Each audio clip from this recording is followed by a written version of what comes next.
beautiful viewers, how are you? How have you been? Are you watching, subscribing? And also do not forget to hit the notification bell to get notified every time we upload a new video. And today's episode, I will be spending my day at Kspca. Yes, I am going to show you the other side of dog ownership. I'm going to see what goes around, what happens when you get a dog and you're not ready. What happens to rescue dogs? We keep talking about rescue dogs. What happens? Where can you get? What about adoption? The adoption is another way of where you can own a dog. So today we get to tackle all that. We get to see what is available for you if you consider adopting. So join me, stay with me as we go see what's out here. Kama kawaida, I'm your girl Linda Kenyita, and this is Dog TV Kenya, the best documentary channel for all dog lovers. So today I am at Kspca. I'm hanging out with beautiful people who are doing an amazing work out here, and I'm chilling with this beautiful lady, and I'm going to let her introduce herself first of all, and then introduce Kspca to us as an organization, and she can tell us more about what they do here. Hi everybody and welcome, Linda. You really are very welcome to Kspca. My name is Emma Ngugi. I'm the director here. And the organization's name, it's a tongue twister, I think we agreed. Kspca, it's the Kenya Society for the Protection and Care of Animals. And that really summarizes in one phrase what we do. So our job is to provide emergency services, rescue services, animal health care, animal welfare education for all kinds of animals in the country. Mostly dogs and cats, as you can see here, and you've seen here today, and see some of our dogs behind us, but also all kinds of animals, donkeys, horses, tortoises, rabbits, you name it, on any given day. Yeah. So Kspca is quite an old organisation, more than 100 years old, and we've been working in Kenya for that time. Right now our main office is in Nairobi, and we're here in Karen, our shelter, but we also have programs in Naivasha, Nanyuki and Mombasa as well, and we're really trying to grow because the need is huge. One thing I've learned today is that you are not affiliated with the government. A lot of people out there assume that you're government sponsored. Can you talk about that? So the Kspca is funded entirely by members and also by generous donors who are from the public. So we don't get any money from the government. We are recognised by the government of Kenya, and we work together with county vets, for example. And Kspca also has certain rights and obligations in the law. So we do have the right to investigate and follow up on cruelty and abuse cases. But all of the money comes from ordinary Kenyans. Talk to us a little bit more about the many dogs that you hear. Maybe you can pick a few cases here and there and tell me what's their stories. Well, we walked around together earlier, and as you know, I think we have 182 dogs in the shelter today, and there are 182 stories, right? It's amazing. They all have their own individual stories. But to give an overview, dogs turn up here for lots of different reasons. A very common occurrence is we will get called to a road traffic accident, so a dog's been knocked in the street. So we will respond with an emergency response, bring the dog in for emergency medical treatment. And obviously, if the dog has a home, we hope that we can return the dog to its home. But often the dogs are dogs who are loose, and it's difficult to trace the owners. So as you walk around Kspca, you'll see quite a lot of dogs with 3 legs. They're doing just fine, but most of them have lost their limbs through road traffic accidents. So that's a common one. We also find a lot of dogs lost. People call us, maybe a dog's come into their compound. There may be dogs who are lost who are obviously coming from a home. You know, dogs can run away, escape for whatever reason. So we would collect them and hold them. And we usually hold lost dogs for about 15 days. We advertise. And often there are some very happy reunions where the families have been desperately searching for the dogs and they find them here. So that's always great. After 15 days, if we haven't found the family, then the dog will be rehomed. We also have many dogs here who come because of seizures. So a seizure happens when there is a case of cruelty, neglect or abuse. The law in Kenya, there's an Animal Welfare Act, which is very clear that anyone who owns or is responsible for an animal has certain obligations. You know, you're obliged to feed and water the animal, obliged to house it safely, obliged to offer medical care if it needs it, and so on. Members of the public often who have a concern, who see a situation of cruelty, will call us. And at that point, our investigators will follow up. We have a team of 3 inspectors who will actually go and follow up on cruelty and abuse cases. Most of the time, we find that if we work with the people in the situation can improve. But in really serious cases, we will remove the dogs by force with the cooperation of the police and the county authorities. So a good example, we have dogs here. You met a couple of small dogs today who actually came from the Ruaka roundabout. People in Nairobi who've lived in Nairobi a long time on that side of town will know that place is notorious. It's a place where dogs are sold like a market.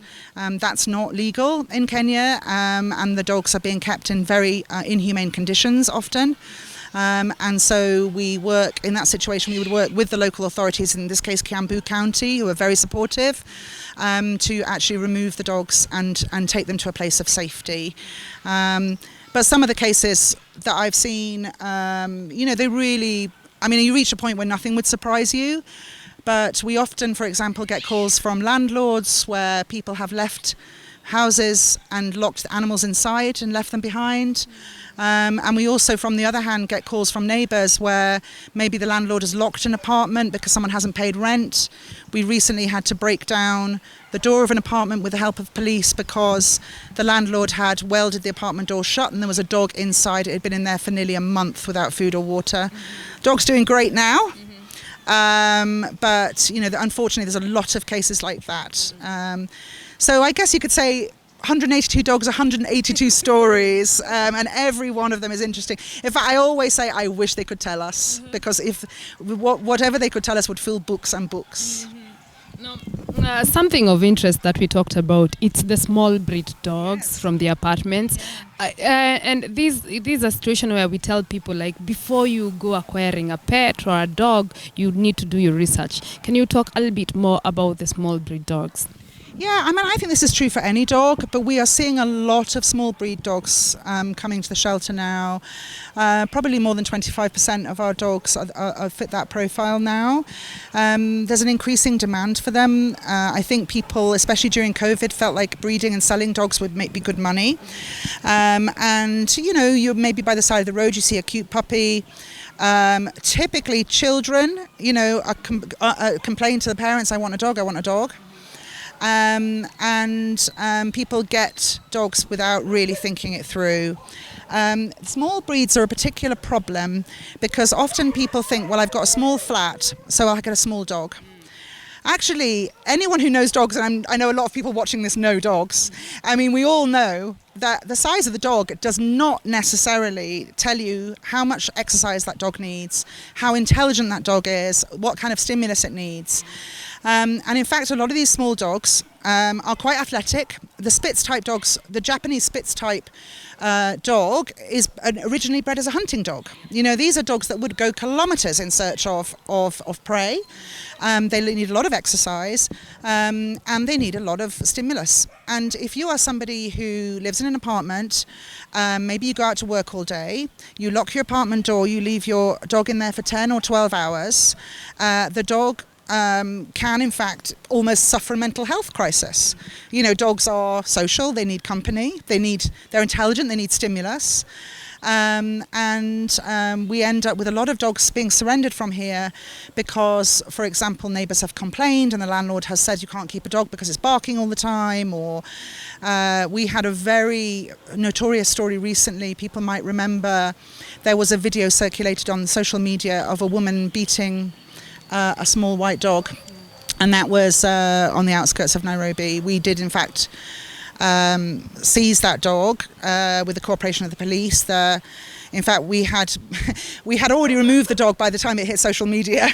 But that was a good example, actually, of a situation where I think the people involved didn't, they weren't bad people. They didn't know what they were doing, and they hadn't really thought about it. And they had got themselves in a situation where they thought they were training or educating the dog somehow. And I'll always remember what they said to us in that situation. Hey, sorry, here go the dogs making noise. What they said to us in that situation was, I was training the dog not to poop in the house. And the inspector asked, well, so how often do you take the dog out? And she said, oh, I don't take the dog out. And you just think, really, this person is, she's a person with common sense, right? But a dog is like, I mean, what do you expect? If a dog never goes out of the house, where is it going to go to the toilet? So this idea of training it in some way, leave alone training it by hitting it, people just need to really inform themselves and educate themselves. So these little white dogs, they are athletic, they're high energy, they've got big personalities, they're territorial. If you live in an apartment, you can have a dog. But actually, I would recommend you get a big old guy that doesn't really want to go anywhere and is a bit lazy and mostly wants to sleep all day. And sometimes when people come in here and say, oh, I'm a runner, I like to run with my dog, I want a dog I can run with, I say take a Spitz. Those guys can go for miles. Most of the time I'm asked about, I've heard you call them the Kenyan Shepherds. We call them Motinas where I come from. People know them as Motinas. They joke about the Motinas. So around here, we've seen a lot of Kenyan Shepherds. That's the first time I've heard them called that. Kenyan Shepherds. You people who keep asking what's their name. The local mongrels and commonly known as Motinas. We have a lot of them. And Emma says she's a proud mother of 3 Motinas. How is the experience? What the people, most of the time people ask, like, why are we not having these many Motinas? Why are these days people, they call them pedigree, imported dogs? What's been your experience dealing with them? I think it's really interesting because I think people have different reasons for trying to think about the kind of dogs that they want, right? So I know a lot of people watching this will probably be quite well informed about dogs, and we know that certain kinds of breeds have certain characteristics. So for example, there are certain kinds of breeds like the famous Belgian Malinois, which has a very high work drive. They're really well suited to work, and I would strongly recommend no one gets one as a pet. We can understand that if you've got a specific way of living or working with a dog, then you might look for a specific breed. There are certain kinds of breeds who are known for their athleticism or their sociability. German Shepherds are a great example of a fantastic all-round dog. Very intelligent, highly social, very good in the family, protective, and so on. So, however, I think my impression is that a lot of people look for particular breeds not because they are really informed in that way and are really thinking about it, but it's a fashion thing, right? And I think people, we've seen particularly the increase in the number of flat-faced dogs. Boston Terriers, pugs and those kinds of dogs, and I think many folks will know that actually the increase in popularity of that dog has caused a level of breeding which is now threatening the continued survival of those breeds. They're actually becoming medically unviable. It's a really serious problem. Game of Thrones, everyone wanted a husky. I mean, we know these stories, right? And so, so when people call us and say, I want to adopt a dog, I want a whatever, that always makes me very concerned, because it's really important to really think through your lifestyle and what you need. Personally, I'm a lover of Kenyan Shepherds. And you can call them mongrels, but let me tell you, almost every single dog in this country is a mongrel. Right? There's no such thing as a Japanese Spitz in Kenya. There is no registered Japanese Spitz in Kenya. The only way to have a pedigree dog, I'm sure you've worked on this before, is to buy from a breeder that's registered with the East African Kennel Club, or to import a registered dog from outside. If that's something that interests you, then you should do it in a really careful way, really check out the history and the pedigree of the dog, really check out the conditions in which they've been bred and so on. There are very few pedigree dogs in this country. So when people talk about Japanese Spitz, well, I can tell you there ain't no such thing. And indeed, a lot of the so-called German Shepherds and things that we see here are not purebreds. So you're left with a lot of mixed breed dogs. And the ones that we know, like you say, the people have lots of names for them, are generally, they are a recognisable type. Yeah, they're not a breed because they're not registered by a kennel club. But they're a recognisable type. There are some behind us here. We've done some DNA testing, a little bit of DNA testing, and we see that most of the typical Kenyan Shepherd type dogs are a mixture of the native African dog, the Basenji. And the native African Basenji dog is known for its curling tail, so that's what we see a lot with our village dogs, yeah. And also they're known for their howling. Well, they call it yodeling. In fact, they go, "Arrgh." So Kenyan Shepherds are quite notorious for, at night, oh, there's one there now, but they almost talk by yowling and howling rather than, you know, a German Shepherd will give you roof. Yeah, KSD will give you like that one was just doing. And in fact, I used to have German Shepherds all my life. When I got Kenyan Shepherds, it was a big shock at night when they all started going, because I never heard a German Shepherd doing it. So typically they're a mixture of Basenji. We also see that most of our Kenyan Shepherd dogs have some German Shepherd in them, which is why we came up with the name of Kenyan Shepherd dog. And then typically they also have some terrier type in them. They're smaller than, you know, the German Shepherd. But if we look around, we can see there's some of those typical features, quite a German Shepherdy face, quite often black or brown or, you know, that colour, but the curling tail of the Basenji and the smaller body size of a terrier. And, you know, I mean, to me, dogs are dogs, and every dog is an individual, right? So to say that one breed or one kind of dog is better than another, to me doesn't make any sense. I think you meet the dog that matches your personality, and you bond with them and you live with them. But I love my Kenyan Shepherds. They are very well adapted to the environment. They don't suffer so much from hot weather. They are extremely loyal and intelligent dogs. They're very good on security. We know them for their big ears, yeah?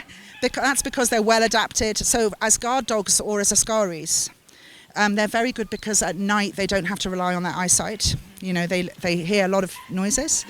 So there's lots of things about them that I think are really special.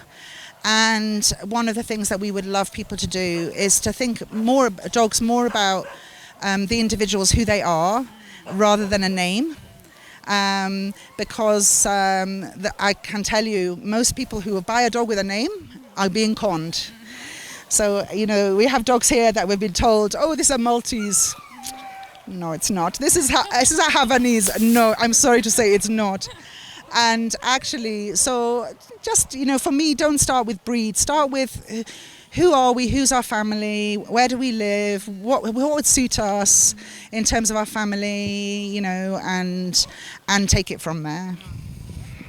Now, other than rescuing dogs, you do rehomes. You rehome the dogs. Now, I know we're supposed to talk to somebody else, but kindly lightly touch on the rehoming process of it. So, you know, there are sort of internationally recognised animal welfare standards, and there are a couple of different organisations in Nairobi that do rehoming.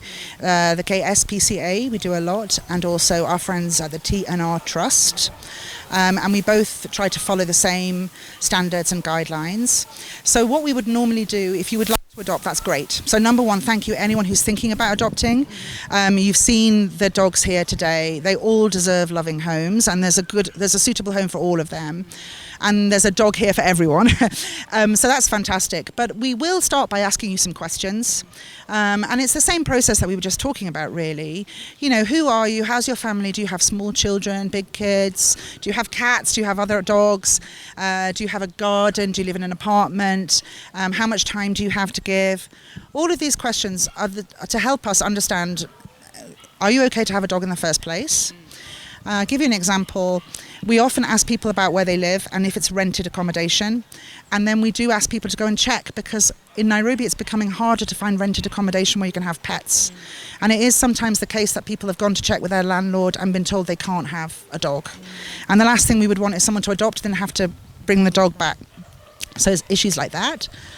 If you're going to tell us that you want to lock the dog into a box and leave it in your yard, we're not going to give you a dog because that does not meet acceptable welfare standards.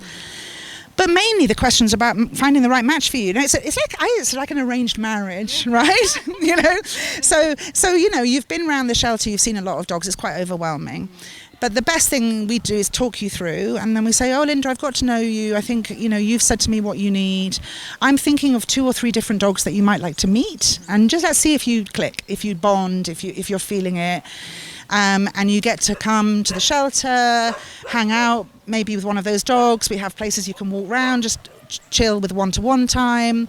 You might just not have that chemistry, in this arranged marriage. It's like a blind date now, right?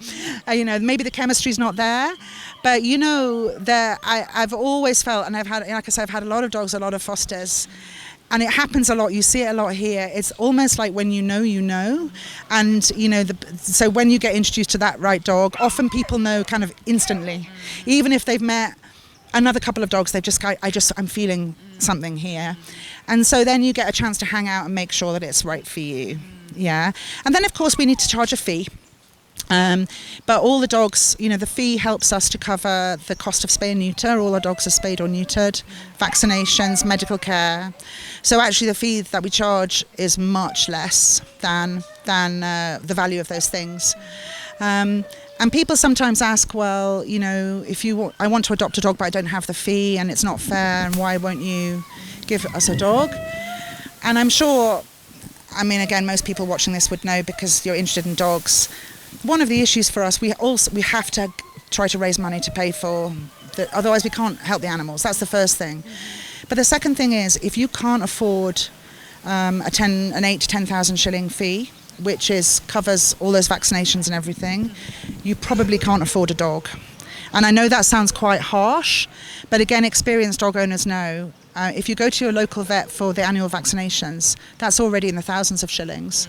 Dogs can't live on ugali alone. In our house, I think we spend more on the dog's food budget per month than we spend on our own food. And even sometimes the dog's medical has been more expensive than our family medical. So you have to be ready for that. And we see dogs coming in here, dogs that are dumped lost in the road with injuries or medical conditions. And that dog has been in a household and maybe the people couldn't afford the medical bill. And so they've done the only thing that they could think of doing, which was to dump the dog. There's rehoming where you take them to permanent homes where and they give these guys permanent homes. And then also you mentioned fostering. Can you explain a little bit more about the fostering and maybe who can foster a dog? So Kspca really relies a lot on volunteers. We have volunteers who come in and even help us walk the dogs, clean the kennels, all sorts of things like that. And one really important way that people volunteer to help the Kspca is by fostering. So fostering is when you agree to look after an animal temporarily. Of course, adoption, it's a permanent agreement and the dog is your legal property. So fostering is I think it's an amazing contribution. I've been a foster myself. I'm not going to lie, it's a difficult thing to do. Especially if you're like me, you fall in love with every single dog. So I think in the last 2 years, we've had about 25 fosters at home along with our other dogs. And every foster that you have comes, with its own challenges and difficulties, and you put a lot of yourself into it. And, saying goodbye to them is hard. I wanted to keep every single one. It's also challenging because, of course, most of the fosters, most of the dogs that we have that need to go into fosters have special needs. So some people may have seen recently on our Facebook, we found 6 puppies that were tied up in a gunny sack and left in a drain. And well-wishers reported them. We went to pick them up, and they were about 2 weeks old, maybe a little bit younger. So obviously 2-week-old puppies, they're not viable without their mum. Mum, we don't know what happened to her. They can't survive without mum. And at that point, they also have a number of medical issues. They've been in a bag for like 2 days. They're dehydrated. They're starving. They've got worms, parasites, no vaccinations. They're not old enough to be vaccinated. So the last thing that you need to do is bring them into the shelter and put them in a kennel. They can't, they wouldn't survive like that, right? So in such situations, like, we have an amazing foster who's quite experienced. She's had many dogs of her own, and she takes those puppies. We don't even bring them into the shelter. We give them a medical check. She takes the puppies, and then in that case, of course, initially she's feeding them by hand, puppy formula and so on, and feeding them every couple of hours, so that's really tough when they're that small, but they wouldn't survive otherwise. The good news is they're fabulously healthy now, and they're available for adoption, and 2 of them have already been adopted, so they're really pretty little dogs actually, but they would definitely all have died if the well-wishers hadn't called us, and probably if we didn't have fosters, if 1 or 2 of them had survived, it would have been lucky. We also have fosters, who help us. Maybe, for example, we've seen dogs who have to be operated to remove a leg or something like that. It's always very nice if a dog who's recovering from an operation, maybe who needs to build up some fitness and some capacity again, can go for a temporary foster. And a foster's a really nice option for people who love dogs and want to be with dogs, but they can't make a permanent commitment. So, for example, we have some fosters who, there's a lot of internationals in Kenya. People come work for a year. It's irresponsible to adopt a dog and then after a year leave it behind. They know that, but they foster, maybe an older dog who's, maybe a very old dog, who's almost, nearly at the end of its life.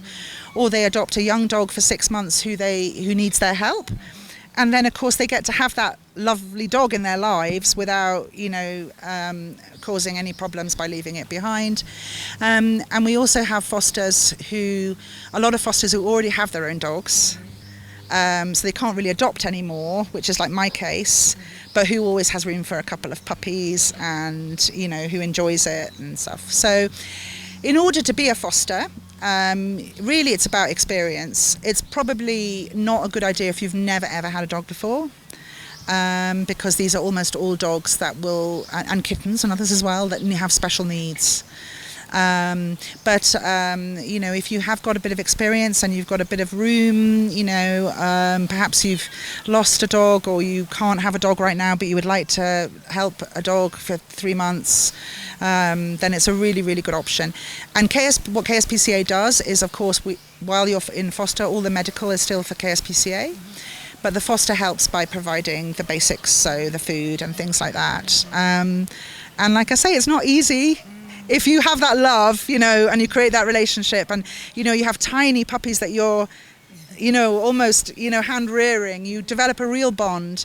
But it's such a good feeling when they go for a long, the happy endings make it all worthwhile. One thing we both agree on is that there's a need for public education when it comes to handling dogs and generally animals. So as an organization, do you have any outreach programs, or what are you doing to enlighten the community around? No, 100% agree with you.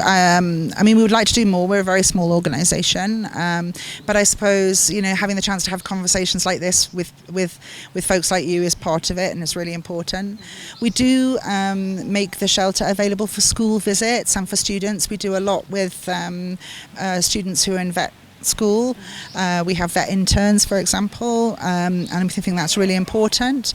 And we have a number of schools who can come and do visits, school clubs that are interested, and the kids can come and visit around, or they can also volunteer. And here comes Lola. Hi, Lola Lou. And yes, Queen. And so for example, if anyone is a teacher or has a school and is interested in visiting Baba, here's one of our 3-legged girls, she's my queen, then we can organise, and the kids can meet really lovely friendly dogs like Lola, who and see how we work. And we also do a number of community outreach projects. So we work in various communities around Nairobi and in Naivasha, around education on animal welfare and helping them to get vet care services. So we'd like to do more, and the more that people can spread the word, at least to encourage people to think about the way that they're treating their animals, and think twice before they get an animal, about the level of commitment that is involved. It's like having another child, you know, and it's that serious of a decision. Then, you know, the better for all of us. Yeah. Thank you, Emma, for having us. Thank you for your time. We appreciate it. And I believe this is one of the first we'll become friends because we're all dog lovers. And this is Dog TV, so... Anytime, wouldn't we, Lola? Yeah, yeah. No, we would love to have you back. You're most welcome. And we are all ready to welcome you, including Lola. You want to say bye, Lola? Beautiful girl. Yeah? Thank you. Welcome. I hope you're still with me. I hope you've watched. This is one of those episodes where it's not just about showing you the dogs we have, it's also about information and offering you people an educative view about having your dogs. Remember, we said like acquiring a dog is like having a child. It's like getting a baby. You have to plan for that dog. And this is actually what happens when you get a dog and you have not planned them. They end up in homes. So take care of your dogs. And also remember, if you have a dog at home that you're not able to take care of, we said you can always reach out at us. You can always reach out at such organizations for you to seek help. Usitese mbwa nyumbani. Do not just leave it out on the streets. Reach out for help and we can find a solution for that. This is Linda Kenyita and this is Dog TV Kenya, the best documentary channel for all dog lovers. Keep watching for more, keep subscribing, and also do not forget to hit that notification bell to get notified every time we upload a new video. Until the next one, see ya.